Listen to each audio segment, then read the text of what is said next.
Now, this particular story takes place in 1952 with a doctor by the name of Ernst T. Krebs Jr. Dr. Krebs was a biochemist and was continuing the work of his late father, Dr. Krebs Sr., on the theory that cancer was caused by a nutritional deficiency in modern man's diet. So what they believed is that a group of cyanide-bearing sugars, also known as nitrilicides, were responsible for suppressing cancer in the human body. Now, these nitrilicides are found in over 1,200 different edible plants and seeds.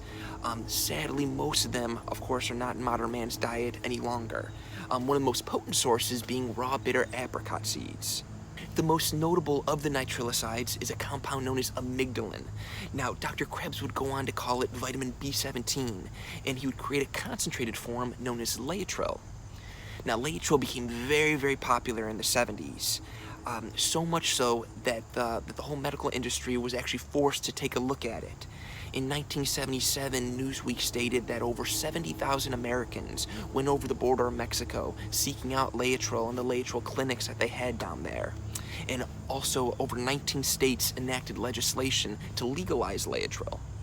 Now, this is when conspiracy theory enters in on the picture. So Laetrile was brought to Memorial Sloan Kettering Cancer Center, where Dr. Kanematsu Sugiura was to take a look at it. Now, Dr. Sugiura was a very old and very well-respected one of their leading research scientists, and he worked with Laetrile for over 4 years.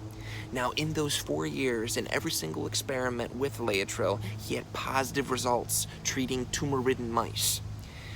Now, at the end of those 4 years, the heads of Sloan Kettering would turn on Dr. Sugiura and his positive results. Their definitive statement was that Laetrile had no remarkable effect on treating cancer. Now, many people believe that they reached this decision due to pressure being put on them by the NIH, the FDA, and also the American Cancer Society. And this is the reason why Laetrile was never approved by the FDA. And to this day, Laetrile is demonized as being potentially toxic to the body. And any doctor who brings it up, at the very least, is at risk being called a quack. And in worst case scenarios, they risk losing their medical license.